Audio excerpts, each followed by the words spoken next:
Hello everyone, welcome to शिक्षा official. स्वागत है आपका अपने यूट्यूब चैनल शिक्षा ऑफिशियल में। मैं यहाँ आपके साथ बीएड के मैथमेटिक्स के लेसन प्लान शेयर कर रही हूँ और इसके अलावा मैंने लास्ट टाइम फिजिक्स के लेसन प्लान और माइक्रो टीचिंग लेसन प्लान, इसके अलावा साइकोलॉजी लेसन प्लान भी प्रोवाइड किए हैं, जिसकी लिंक आपको इस वीडियो के डिस्क्रिप्शन बॉक्स में मिल जाएगी। आप वहाँ जाकर देख सकते हैं। तो चलिए शुरू करते हैं आज का लेसन प्लान। हमारे 3 लेसन प्लान मैथमेटिक्स के हो गए हैं, इसमें हम 20 कवर करेंगे। और यदि आप लोग चैनल पर नए हैं तो सबसे पहले चैनल को सब्सक्राइब कर लें and press the bell icon, जिससे आपको सारी न्यू वीडियोस की नोटिफिकेशन मिलती रहे। और वीडियो अच्छी लगे तो प्लीज़ लाइक कीजिए। चलिए स्टार्ट करते हैं आज का हमारा 4th लेसन प्लान जो है। तो जैसा कि प्रीवियस वीडियो में बताया गया है, सबसे पहले हम लोग छात्राध्यापिका का नाम ला लेंगे, उसके बाद दिनांक आएगा, फिर विद्यालय का नाम, कालखंड, विषय और समय आएगा, फिर प्रकरण आएगा, जो भी हमारा टॉपिक रहेगा उस पर्टिकुलर टॉपिक का नाम आएगा और क्लास आएगी। आज का हमारा जो टॉपिक है वो है बहुपदों के लघुत्तम और महत्तम समापवर्तक। तो इसके बाद हम लिखेंगे सामान्य उद्देश्य। सामान्य उद्देश्य जिसके अंतर्गत छात्रों में गणित के प्रति रुचि उत्पन्न करना, छात्रों में समस्या का समाधान करने की जिज्ञासा उत्पन्न करना, छात्रों में चित्र एकाग्र करने की क्षमता उत्पन्न करना, छात्रों में मानसिक और बौद्धिक विकास के गुण को विकसित करना और छात्रों में गणित की उपयोगिता को बढ़ावा देना। इसके बाद आते हैं विशिष्ट उद्देश्य। विशिष्ट उद्देश्य जो हमारे पर्टिकुलर टॉपिक से रिलेटेड होते हैं, जिसके अंतर्गत सबसे पहले ही ज्ञानात्मक उद्देश्य। ज्ञानात्मक उद्देश्य में छात्र जो एलसीएम और एचसीएफ है उसको परिभाषित कर सकेंगे और छात्र एलसीएम व एचसीएफ को प्रत्यय स्मरण कर सकेंगे। इसके बाद आता है बौद्धात्मक उद्देश्य। बौद्धात्मक उद्देश्य के अंतर्गत छात्र एलसीएम व एचसीएफ की व्याख्या कर सकेंगे और एलसीएम व एचसीएफ में अंतर स्पष्ट कर सकेंगे। इसके बाद आती है शिक्षण विधि। शिक्षण विधि में के अंतर्गत लिखेंगे प्रयोग विधि, व्याख्यान विधि, प्रदर्शन विधि और प्रश्नोत्तर विधि। इसके बाद आता है पूर्व ज्ञान। पूर्व ज्ञान में हम लिखेंगे कि छात्र बहुपदों के बारे में सामान्य जानकारी रखते हैं। फिर आती है प्रस्तावना प्रश्न। प्रस्तावना प्रश्न जिसमें कि हम बच्चों से कुछ बेसिक से क्वेश्चन करते हैं और यह हमें हमारे उद्देश्य की ओर लेके जाता है कि हमें बच्चों को इस टॉपिक के बारे में कितनी नॉलेज है और हमें बच्चों को किस तरह से पढ़ाना है। तो प्रस्तावना प्रश्न में हम सबसे पहले कॉलम डालेंगे क्रमांक, छात्राध्यापिका व्यवहार, छात्र व्यवहार, जिसमें कि सबसे पहले क्वेश्चन करेंगे कि 10 और 15 का एचसीएफ क्या होगा। तो छात्र यहाँ पर आंसर दे देंगे 5। इसके बाद नेक्स्ट हम पूछेंगे कि 12 और 15 का एचसीएफ क्या होगा। छात्र यहाँ पर आंसर दे देंगे 3। इसके बाद हम पूछेंगे कि 10 और 12 का एलसीएम क्या होगा। छात्र यहाँ पर आंसर दे देंगे 60। तो यहाँ पे हमें मालूम होता है कि एचसीएफ एलसीएम निकालना छात्रों को आता है।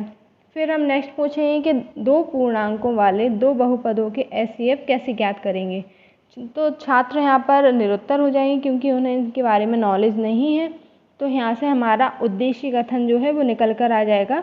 यहाँ पर मैं उद्देश्य कथन लिखना भूल गई, तो यहाँ पर आप लिख सकते हैं कि छात्रों में आपको विस्तार से एचसीएफ और एलसीएम के बारे में आज बताऊंगी। फिर आता है प्रस्तुतिकरण। आप जिस भी तरह से आपको लिखना पसंद आए आप उस तरह से लिखेंगे। कॉलम बना के लिख सकते हैं या किसी और तरह से हेडिंग बना के लिख सकते हैं। तो मुझे इस तरह से अच्छा लगा तो मैंने इस तरह से कॉलम बना के लिखा है। आप जिस भी तरह से लिखना चाहे लिख सकते हैं। तो अब फिर आता है प्रस्तुतिकरण। प्रस्तुतिकरण में हमारा कॉलम बनाएंगे शिक्षण बिंदु, छात्राध्यापिका क्रिया, छात्र क्रिया और श्यामपट्ट कार्य।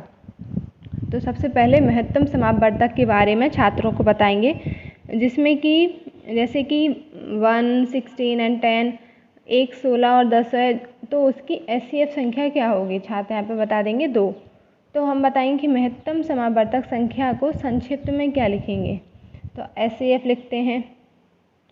इसके बाद हम बताएंगे कि महत्तम समापवर्तक संख्या बहुपदों के संदर्भ में कैसे परिभाषित करेंगे।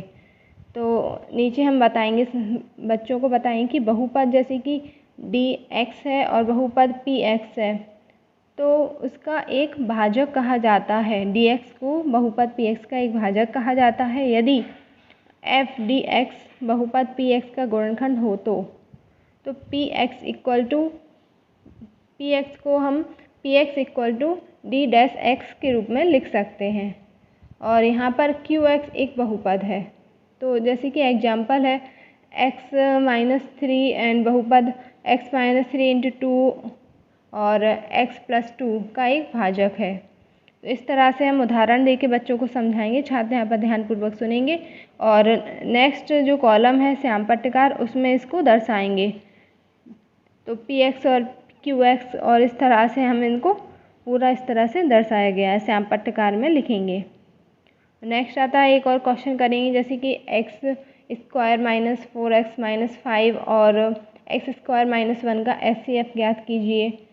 तो बहुपदों के रूप में LCM और HCF निकालना हम बच्चों को बताएंगे। तो HCF के बारे में बताया है, अब LCM के बारे में पढ़ेंगे।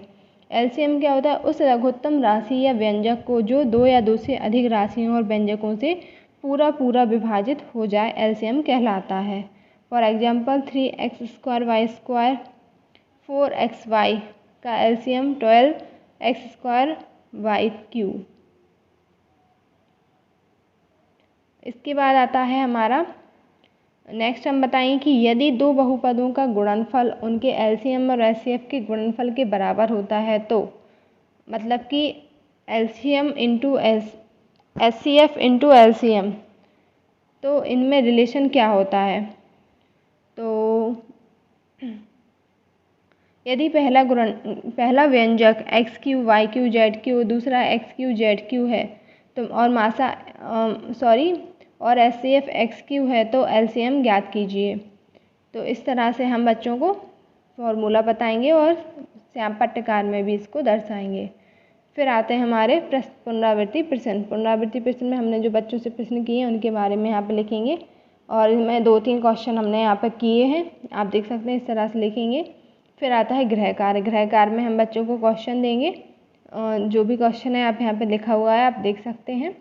इसके बाद आता है लास्ट हमारा श्याम पट्टकार में, इस तरह से श्याम पट्टकार छोटा सा अलग से बना देंगे। और फिर आता है हस्ताक्षर तालिका में छात्राध्यापिका हस्ताक्षर, प्राध्यापक हस्ताक्षर, पर्यवेक्षक हस्ताक्षर, प्राचार्य हस्ताक्षर। आप चाहें तो पूरा श्याम पट्टकार जो भी फॉर्मूले और जो भी बीच में क्वेश्चन किए हैं उनको भी यहाँ पे लिख सकते हैं, और साइड बाई साइड साथ में भी लिख सकते हैं। तो मैंने साथ में भी लिखा है और कुछ लास्ट में इस तरह से दर्शाया है, तो आप ऐसे भी लिख सकते हैं। तो यहाँ पे आज हमारा 4th लेसन प्लान है वो कंप्लीट हो जाता है। और यदि आप लोगों को वीडियो अच्छी लगे तो प्लीज़ चैनल को लाइक कीजिए एंड सब्सक्राइब कीजिए। Thank you for watching.